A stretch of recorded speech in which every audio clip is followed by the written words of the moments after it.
What's going on, Junkie Nation? Gorgeous George and Goes always catch up with the big stars in our sport. And today we get to talk to one of the best, if not the best, MMA coaches on the planet. He's also the general manager at the world famous Xtreme Couture gym, Eric Nicksick. What's going on, Big E? What's up, fellas? Miss you guys, man. It's good to talk to you guys again. Yeah, good to talk to you too. Wanted to hit you with some questions because I love watching you on social media coach your kids, or as a fan, watch your kids, but I always know your mind's probably processing things as well, because you have this broad mind that allows you to learn from kids sports, from the first fight at a Tough Enough amateur event, or to Ngannou fighting Fury or boxing Fury and boxing. It seems like you're always soaking it up and learning. So that's what I wanted to start with was, have you ever learned something from watching little CMC Knox in the flag football? He's a superstar for folks that don't know. Or your daughter that I think is a wide receiver or tight end and just scores nonstop in flag football. But have you ever learned anything from them that you can bring to MMA?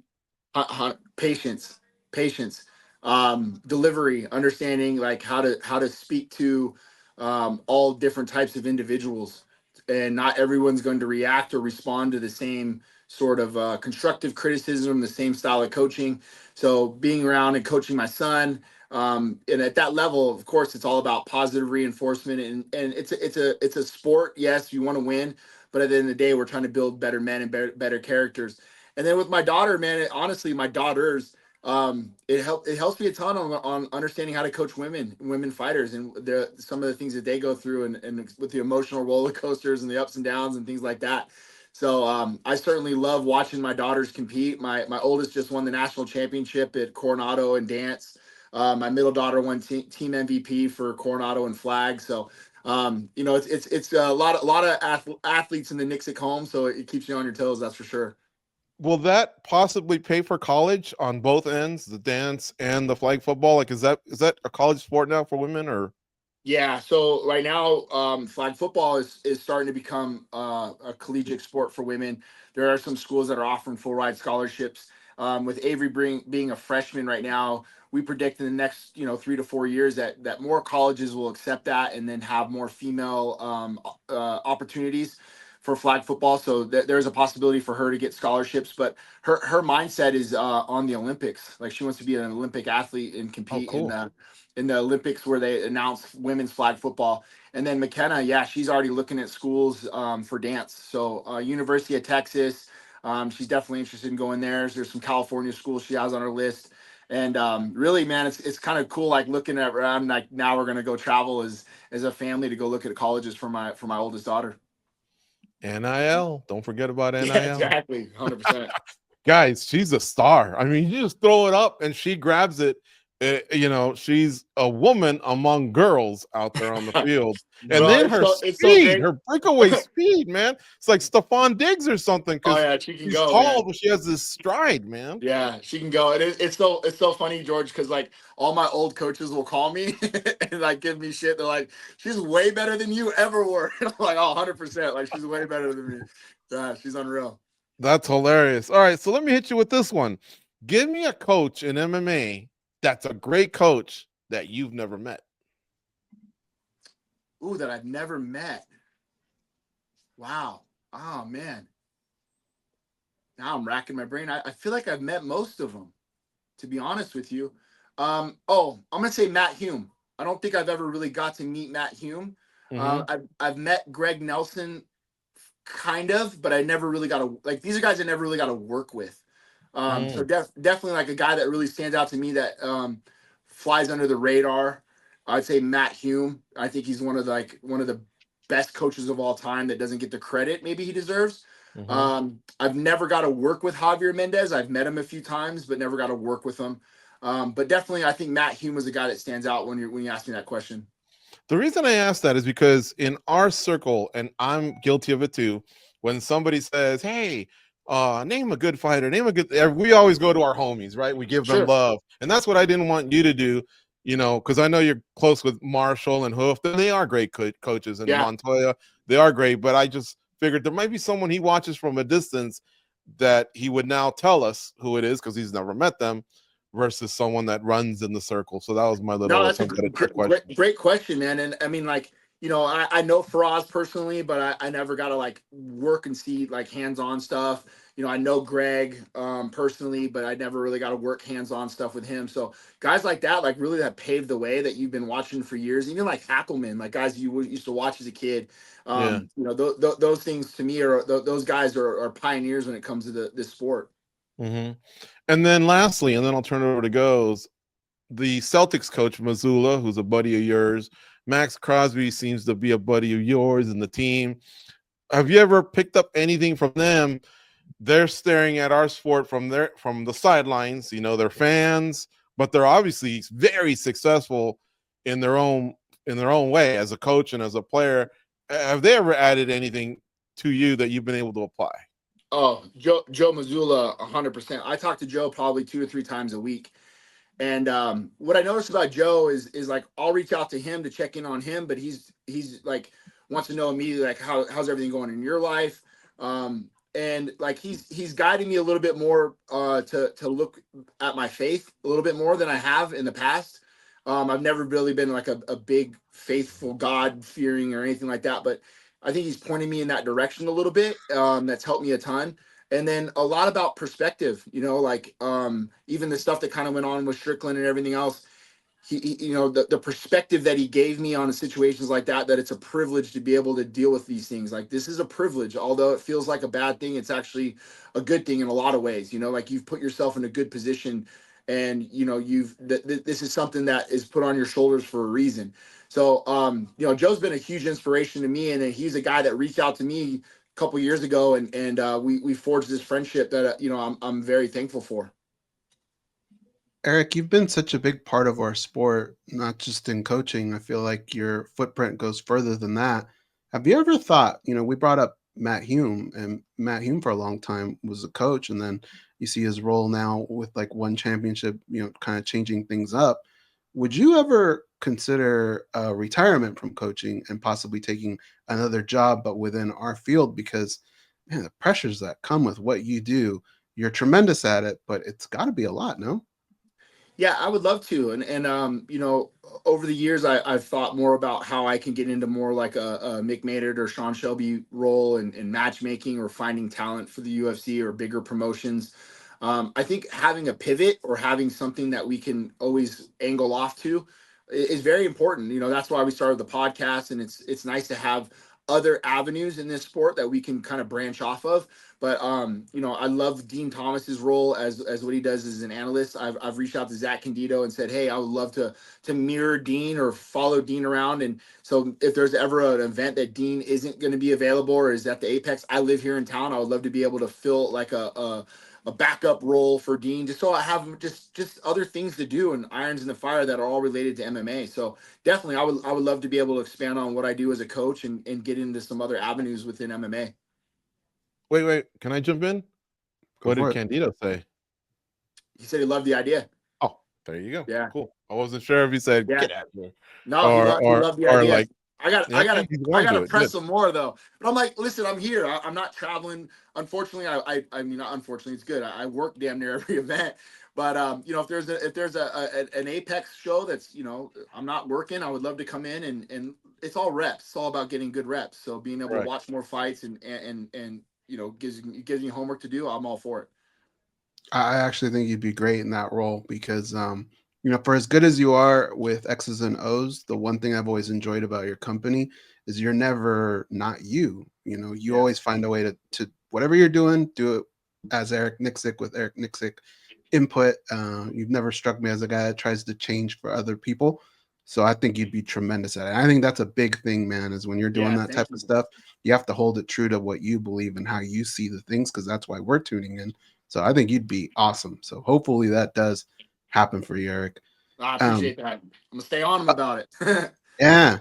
As far as Xtreme Couture goes and like practices and all that, I know that you guys are very structured and all that, but the things that happen day to day, you know, we've had 2 cards back to back with something related with eye pokes or scrapes, whatever you want to call them, right? Judging, all that stuff. How many times do you guys need to have like resets as a team and sit down and say, look, this is what's going on right now. This is the new technique, or this is what's happening when the judges have their input. How many times do you guys have to have that reset, and how different has it been throughout the months or even years? Great question, goes, and we do it every practice, every week. If something comes up or we need to discuss it, we bring it up and we talk about it. For example, recently with the rule changes with the 12-6 elbows, the knees to a grounded opponent, those rule changes we put into effect when we heard the rule change was going to happen. We were already drilling it. We were putting ourselves in positions on the ground where, okay, if we run a high cross and the guy puts his hands on the ground, we're going to be able to kick here. So we're already drilling that to make it a legal kick for us. So by the time the rule change was in effect, we were already ahead of the curve, right? Understanding where we can 12-6 and how the positions that we can 12-6, because it's important offensively and defensively. If you're a guy in that position, you have to know that you're vulnerable for that kick or elbow. So yeah, man, we try to stay ahead of the curve when it comes to that stuff. And then with the fouls, I mean, it's one of those things where it's like, you just bring it up, we talk about it. How can you adapt to that? And within the rule set, I think what happened with Manella over the weekend, I saw the first one where he thought it was an eye poke, but it was a knuckle. And then the one where he was like running by him and like through the hook, I didn't see that one live. So there was the finishing sequence that happened after that. So, but again, like from our vantage point, from our perspective in that moment as a coach, without Mike Beltran saying time, I'm yelling, go, continue, because he never stopped. If you're on the flip side of that, like how do you get the timeout? How do you get do you shoot for a takedown, which he did? So, we kind of run through those scenarios if you're on both sides of the fence and see how we would adapt on those. Is it difficult in these types of situations where I'll give you an example. We've gone to visit the military, right? And Yeah, they don't really cry over situations. They just react, right? And sure. they're so good and so well trained that it's just in them. They react. With fighters, of course, we want everything to be as fair as possible, but sometimes referees don't see things. Sometimes judges don't see things. What is it like to get inside the mindset of a fighter? And although you want to protect them, and of course you want everything to be fair, it's not always going to be fair. How do you get inside their mind to get them to be able to just keep going and react? Man, it's hard. It's hard, but like you put yourselves in those situations, hopefully in the training room. Obviously you're not drilling eye pokes or anything like that, but you're trying to stay cool under fire and understand that, like, hey, there are these positions, or there are these scenarios that where our reaction might garner something that we're not expecting. I always look back at the kid in PFL where he had the thing in his foot, and he keeps pointing at his foot, and then I think Goddard called it as a TKO. So like those are scenarios that maybe it's 1 in a million, but you have to like go over those things with your team and speak about those things and how are we going to react in those positions or those situations. The nice thing for me too goes is having the resource like Jason Herzog or guys that I'm friends with, to where I can have that open dialogue and speak about those things and really understand what the rule set is. So if that does happen as a coach, how can we react and how can we prepare for it? So taking all that information in as a coach and then be able to bring it over to your team and try to drill it to some capacity is very important for us. How has it been establishing connections throughout now generations of fighters, where veterans have their effects on the younger guys, and even that younger mindset sometimes can help the veterans out? What's it like kind of being the bridge for that? Oh man, I love it because I mean, we have Jay Heron and Mike Pyle in here. Ray Cefo's obviously still sparring, and those guys that I think are just they're a resource. They're encyclopedia for the younger generation of fighters. But it's also nice too because like Jay comes to all of our drill sessions and practices because he's constantly looking to evolve, but he knows that he can add these little things and these little attributes to help these younger guys out. Whether it's talking about finances or the pitfalls of MMA or management or things that he went through throughout his career, those guys are a huge resource, and I think it's always important to lean on them because they did pave the way, and they went through a lot of those things. So having those guys in the room, man, has been such a blessing for us, and I think being able to just to point at like, oh, go talk to Pyle, he'll help you out with that, and it's super important for us. They always talk about you're not supposed to say what goes on in the gym, but I feel comfortable saying this part. What I have always witnessed is kind of like a family environment, not so much this guy's just checking in and checking out. You guys have always had that family environment. And so what I wanted to ask you was, um, you brought up Sean Strickland, right? And I know you had to kind of go through a lot of stuff with all that, but your bubble is a lot smaller than the one out here, right? So things that we see happen here can get fixed relatively quickly, but it doesn't really get out to here. And so I guess what I wanted to ask you was, having such a strong relationship with that guy and with just the team in general, is there anything that you want to clear up that's happened since then, or anything that's changed, or something that you felt maybe wasn't correct that got out there that it seems moving forward, it seems like everything's pretty good right now, right? Yeah, I mean the timing was wrong. The timing was wrong on my part, and the wording wasn't as crystal clear as what I should have gotten out. Um, Everyone that in the gym that knows me, Sean included, knew where my heart was and knew where my head was and the point that I was trying to get across. And Sean said that to me immediately via text, and he's like, "Hey man, I know exactly what you mean." And I saw him in person that same Thursday. We hugged, high five. He's going, "I'm going out snowboarding." We had a good conversation. So as far as I'm concerned, everything's good on our end. Whether I'm his coach, I'm in his corner. None of that bothers me. What I said was from the heart because I love him and I care about him. I want to see him at his best in the best capacity that we all know Sean. And if I lie as a coach, I'm not doing my job. And if I feel like we're missing something, then I'm not doing my job. So should I said it publicly? Maybe I shouldn't have. I don't know, but I do come from a football background. We've been in positions where people are critical of us publicly, and maybe I shouldn't have done it publicly when it came to a fighter. But of all the people in the world that I, in my mind, that would taken it, with a grain of salt would have been Sean, and maybe the timing of it wasn't right from my end, and I have to be better there. But at the end of the day, my heart was in the right place. I love the guy to death. He's always going to be my friend, whether I'm in his corner or not. I just want the best from these guys, no matter what. So, it is what it is. Your passion and your intensity, for people who don't know, it's across the board, whether it's mixed martial arts or if we have Xbox controllers, you're kind of the same dude, right? Like, I mean, Bro, you don't take. we were talking about our flag football game a couple days ago. Me and Brad we were laughing about Yeah, I forgot about that. That's how another one. So, I mean, you're like that for everything, right? So, I yeah. guess like from week to week, because of sport, back when we were growing up in the sport, you get a pay-per-view, you had to wait 3 months before the next one. Now it's week to week, and sometimes you even have just days before one card to the next. How do you process wins and losses now, and how have you learned to turn the page? Man, you got to stay neutral. It's so important. I know it sounds cliche, but you can ride in too high on a big win, or you can get real low off of a loss. And it's usually that, I usually am too low. The wins you feel good about, but I'm usually able to reset those pretty quick. But it's more about when you lose, and maybe you didn't do your job as well as a coach, or you didn't look good, or whatever it may be, with the camp or the fight, and you can be too low, and that can have a negative effect on not only your own psyche, but it can reflect on your next fighter. So it's very important to be able to turn the page, and that was my mindset when I got back home from Sydney. Was I had Edmund coming up right away. I had Edmund Shabazian, so I had a couple days where I was like, all right, I got to get refocused. And then now this is all about Edmund. And thankfully Edmund went out and did his job, and then Mansoor, and now Manel. So we're on a little run. But again, it's like now you can't get too high, because now you got Myron this week. So for me, it's about just trying to stay in that middle ground and never too high, never too low mentality. Eric, I got some questions for you. Are you in your prime as a coach?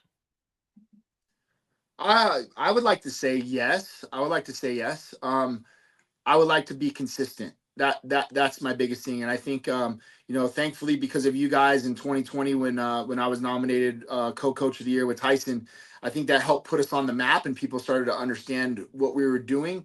But now I've been nominated 4 years in a row by, Fighters Only, and then won it a couple years in a row, I think 3 times.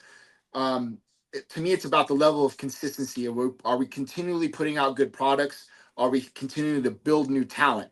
And is that talent performing as well? So the Francises and those guys that are going to kind of be on the tail end of their careers. Who are we replacing them with?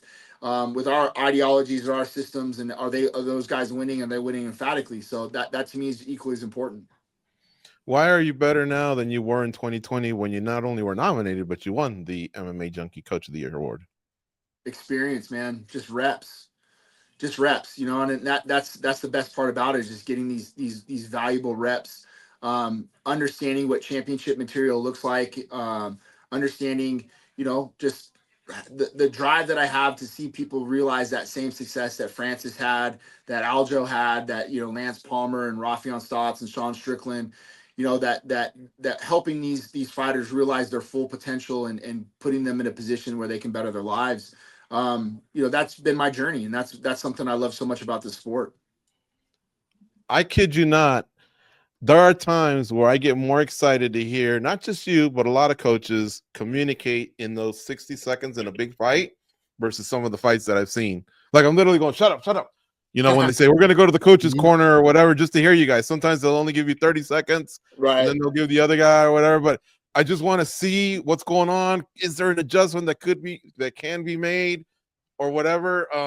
How intense are those 30 seconds? Well, it's 60 seconds. It's actually about 50 because it takes you some to get in, some to get out. And you manage to say something and you always leave like 10 or 20 for the other coach. But how intense and fun are those 60 seconds? It's the most comfortable place I've ever been in my entire life. I think as a kid, trying to find a career path for me or a coaching path for me and things that I wanted to do, I live for that minute, man. Like I really do. I love it. I love the pressure. I love the to be able to pull the best out of my fighters in that moment when I'm able to look in their eyes when they're on that stool, whether we're down or it's even or we're up or whatever it may be, and be able to pull the best out of that individual in that moment.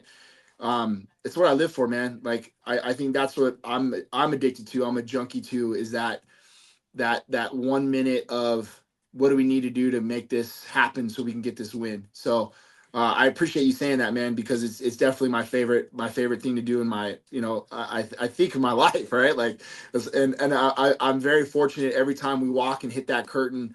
And I walk behind my fighter and I look around and I think, man, I got the best job in the world. I couldn't ask for a better thing in my life than being able to be a coach at this level and be around the individuals that make me a better person. If those 60 seconds aren't your favorite thing to do, it's smashing food at Roberto's. $25 worth. I think that's up there as well. But no, seriously, I had the honor, pleasure, whatever. I was in the right place at the right time. I got to sit at a NASCAR pit stop, and I got a chance to talk to a rear tire changer.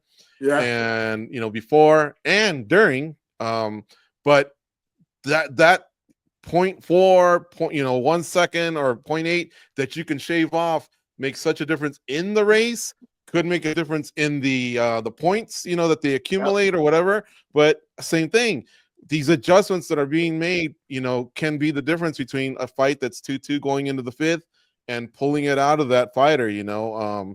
So yeah, I love it, man. It's intense. I really love it. I see how some of the other coaches aren't all about it. It seems like they defer to you and they might hang back, but they'll get the reps in and they'll eventually get there.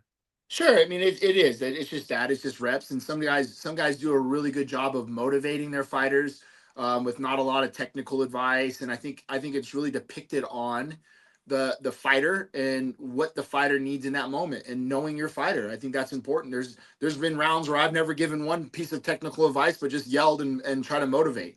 Because the fighter might know what they need to do, and we've worked on it time and time again, but we're not getting the best out of them in that moment. And then there's times where you're just calm, cool, collect, and you're just all technique. So I think it's just a matter of just getting reps and knowing the guy and knowing the fighter and knowing how to pull the best out of them in that moment. You played other sports, but eventually you wanted to be part of a team, and that's what led you to Xtreme Couture about 20 years ago. But as everyone knows, you've never officially fought. But I wanted to know, have you never officially fought? Boy, I'm probably giving the worst English grammar there. You never having fought before, do you think there's ever been a point where that maybe helped you? I do. And I think the problem for me, I say problem, the situation for me being in that scenario, you always kind of have this like level of imposter syndrome. It's like, well, how can I do this if I didn't do that? And I remember having an offensive coordinator in college that never played football. And I remember saying that to my dad. I'm like, this guy never played football. Like, how do I want to listen to what he has to say? I'll never forget this conversation. My dad said to me, he goes, sometimes it's the people that are outside of the lines that have a different perspective that can bring some new insight or new intel. So I'll never forget that conversation having with my old man, to the point when I got into this sport. And it was Ray Sefo that brought it up to me. Ray said, remember, I coach specifically to my style. I fought a specific way. I coach a specific way that fits my style. So because if you've never fought professionally, you don't have this style that's innate in you. So you're going to be able to look at things differently from other perspectives that might fit a different individual. So it was really Ray that kind of helped me understand that in my head, to kind of combat that. Like, oh, well, if I didn't fight, then how can I say this? So he's like, bro, you train every day, you drill every day, but you drill with some of the best and train with some of the best all around. And it doesn't give you a particular style. It's going to make you more well-rounded for anybody that you're able to coach. And I feel like that I can change my game, whether it's Dan Ige, Francis Ngannou, Daniel Zellhuber, whoever it is, Kai Kamaka. I can give them what they need due to their athletic ability, and I think it makes me a better coach for it. Do you still get nervous before fights? Not that the guy might lose, just nerves because the bright lights and shit like that. No, not really. Okay. No, I love it. I love it. But I always, so your heartbeat doesn't go up? Huh? Your heartbeat doesn't go up in the prep point or anything like that? No, not really. Not really. I always say, like, guys, when they say to me, like, oh, I'm nervous, I always ask them, like, what are nerves? Right? What are nerves? And it's kind of how you perceive them. I always think it's excitement. So I'm excited. Like, I'm not nervous. I'm excited. Like, I can't wait to be in this position. So, no, I don't really get nervous. And I think there's a part of me that doesn't want to, because I feel like the fighter feeds off of those nerves if you are, and you're a little jittery and jumpy. So I do in my mind have a conscious effort of being calm and cool and collect, because I want that to pass on to my fighter as well. You know how Dwayne Ludwig has Bang Muay Thai and Kenny Johnson has Bolt Wrestling? Will Eric Nicksick ever come up with a like a system, I guess, or anything like that? Not just like, hey, I'm doing videos, actually like an MMA coaching system. I mean, definitely, but I'm a Dwayne guy. So I mean, I'm actually a brown belt under Dwayne. So a lot of my ideologies and system for striking are distant relatives of Dwayne, or direct relatives of Dwayne, I should say. So I could develop that into something else, but if I were to do anything, I would definitely do something with Dwayne, because of the the lineage that I do have is through him. And probably with Dennis, something like that with Dennis Davis, where we can mix something in together, because he's been my other main coach for forever. So if I were to do anything, it would definitely be that, like, Team Quest lineage into something that Dwayne has done for me. What do you do with all your fight kits, since you are in these corners every week? So you probably have multiple Iges, multiple boxes Strickland everywhere. Like, I have boxes all over my office right now. Like, so here's like what I've been doing. like Venom or Reebok or whoever, they never look at you and go, motherfucker, we've given you like 20. Just bring that one. Or is it always got to be fresh? Dude, so this is what I've been doing. I have them all in the gym. And then, like, just recently we had a couple kids come in from Australia. A dad came in with like 2 of his sons. And I said, hey, pick out whatever gear you guys want out of these boxes. And they're teenage boys, and they're losing their shit. They're like, what? So they got Stricklands and Chris Curtis's and Iges and whatever. So, like, they literally, they left with like 3 different sets of gear and everything else. So that's been fun for me. Like, my wife will throw them on. She started doing this like a year ago. She's like, throw them on Facebook Marketplace. I'm like, dude, don't even worry about it. Like, I'll just give them to people when they come into the gym. We have enough visitors and guests that come in. And I like doing that, especially for the kids. I always try to bring a hat when I go on the walk. Like, there's a hat laying around. So you always see a kid with his hand out and like wants to shake your hand or something. I'll give him a hat, because I don't want to bring all this shit home. And my wife gets mad because I have so much shit everywhere. So I'm just trying to hand it out to whoever I can when I have the opportunity. I like the walkout idea. All right. That's a good one. All right, Goes, what you got for the coach? We got to wrap up here. I wanted to ask you, Alex Pereira, you've been around him, and he's such a special fighter, and we get to see him again. But there are things about him that kind of reminds me about Francis Ngannou and the way he kind of Mhm. walks into a fight and approaches a fight. Can you maybe share one thing that you feel like they have in common, and then one thing that might be a little different? Yeah, I can give you the best analogy, man. It's like when you watch a great white shark. It's kind of just in this like stalking motion, and then when it goes, it hits. Um, that's what they both remind me. They have that element of like, is this thing asleep? like do we need to wake it up? And then all of a sudden, when it goes, it's sudden and it's on you and it's tearing you apart, and you're like, holy shit. Yeah, it's wide awake.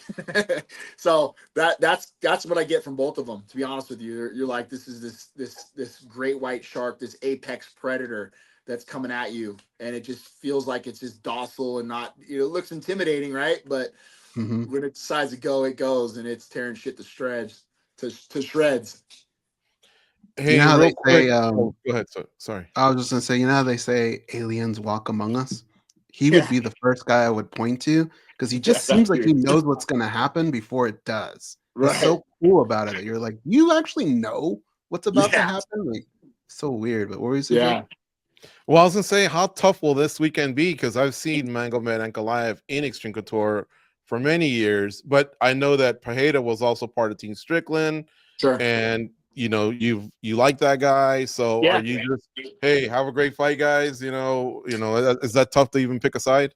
Yeah, exactly. I'm have a great fight. Ankle Live's more of a teammate to me because of Hmm. time served. Ankle Live has been here for 8 camps, in the past. So I've known Ankle Live really well. I know Sukarab, his coach, really well. But I also love Polino and I love Alex at the same time. They've been a huge resource for us. Competed against them. So yeah, for me, this is a put my fan cap on and get to watch two of the best light heavyweights to ever do it. And I want to see the adjustments. I want to see what these guys are going to do game plan wise. So I'm excited for the fight. I'm glad I'm going to be there. We have Myron Santos on the card, so we'll be early. So I get to sit back and watch some good fights.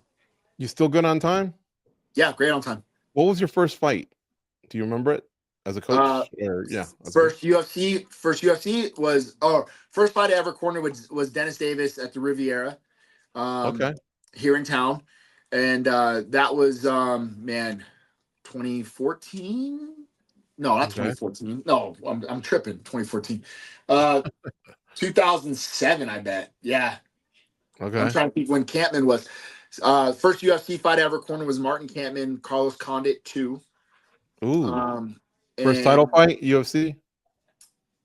first title fight would have been Win or lose, just just the fact that it was a title fight. Jessica I. When Jessica I fought Oh, that's a Valentina. tough one, huh? That was a Oh, tough yeah, that was a tough one, man. Poor girl. It was one. tough. Mhm. Yeah, yeah. So yeah, but Cameron really opened the door for me in a lot of ways. Martin was not only is a very good friend of mine still to this day, but training partner, teacher, coach, all those things. But a guy who, when he put me in his corner, helped me, believe in myself as a coach and understand what the value that I had.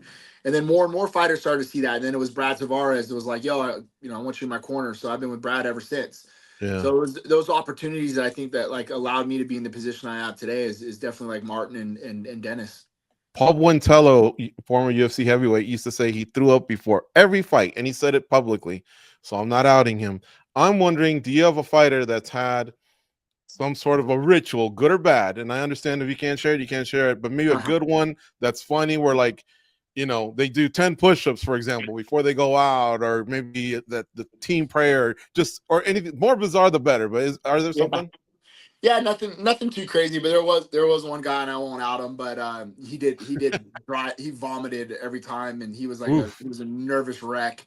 um, to the point where it was like it was like, come on, bro, what are we doing here? But yeah, he was always pretty nervous going out, and he would dry heave, and loud noises would get him all frantic and stuff. But for the most part, I haven't really noticed that from like Brad. I've cornered for like 20 fights. Brad's never been You know, he has to have a secret handshake or, you know, something he's got to do. Chicken Alfredo, he'll always eat that after weigh-ins. I still to this day like, bro, why do you want chicken Alfredo? But yeah, nothing too crazy. Frank Trigg used to like 2 Amstel lights That after the sounds like weigh-in. Trig. That Yeah. sounds like Trig. Remember the Alta program? I think it was Oh, Luke yeah. the Warrior and all Yeah. that. Yeah. Did that ever tempt you to maybe have a fun fight, like versus another coach? Hey, we'll still be friends, but let's just mix it up on a setting and not tell anyone. Remember the Secretary of State Nevada once did a fight and he didn't tell anyone till fight night. I think it was Sandoval or something like that. But did any of that ever tempt you, even if it wasn't I wouldn't, UFC level? I wouldn't have any issue with any of that stuff. For me, it was just more about like when I got into this sport, I was just coming off a lot of the concussions from football. So protecting my head and protecting, you know, I actually talked to Brandon Royval yesterday because I saw him post something about what he was going through with his concussions. And ironically, that's a lot what I had was, and I'm not saying what he does have is the same, but I thought it might be vestibular and inner ear crystals because of the vertigo. And that's a lot what I experienced. And thankfully for me, I guess blessing in disguise was when I went through that with football was the same thing that Martin was going through when Martin ended up having to retire. So for me being able to navigate through some of that concussions before a lot of these guys and understanding those symptoms, it was a blessing in disguise because I knew what they were going through, but I also knew the resources that I had with Dr. Brian Warner and a couple other guys that I knew that could help them get through a lot of that stuff. So for me, a lot of my process in the sport was not to continue to get concussions. So that was my biggest concern and biggest worry. All right. And this one, I don't want to get you in trouble. So just hear me out. If you could choose the 3 judges and the ref for the world title fights for your fighters, who would it be? Don't tell me who you don't want. Tell me who you want. Give me Sal. Give me Sal. I know I've been critical of Sal in the past, but I think Sal is very consistent. Same with Mike Bell. I think Mike Bell can be very consistent. And I know these guys have had their off days. Give me Sal. Give me Mike. Who else? I'm trying to think. Maybe Ron McCarthy. Okay. I think. Who would you want to ref your fight? Herzog. Herzog. Okay. Yeah, Herzog. Got it. And the last question, the UFC hears this interview and goes, all right, man, you're our new director of scouting because they throw so much money at you, you can't refuse. Where do you think you would gravitate to? It's your first night and they're all happen to be in town. ADCC, would you sit there and go, okay, that guy is athletic. If I can just get him to wrestle and develop some hands, we got something here. Or would you rather go to like the NC2As and go, okay, this wrestler just won it. If I can develop some hands and some jiu-jitsu, we got something here. Or like a Golden Glory, you know, like what Izzy and Poetan did. Oh, man, this guy can strike. We just got to teach him how to avoid the ground and avoid submissions. Like, what's the route that attracts you the most in terms of like building a fighter if you had the chance to scout and pick one out, you know, and because you're going to throw a lot of money at them to take the next step. That's a good one, George. Personally, I think I go to NCAAs. I go to Fargo. I go get a grimy wrestler because we can dictate the pace and where the fight goes. And then you have a guy who understands how to cut weight.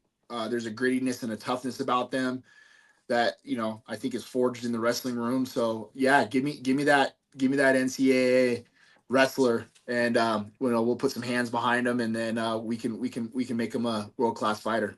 That's easier than teaching the takedown defense and avoid the subs from the kickboxer? I wouldn't say easier. And I think you have time served, and you can make these guys into a complete mixed martial artist in the right environment, you know. And yeah, obviously with Francis, we've had enough time and in the right environment, the right coaching, the right training partners.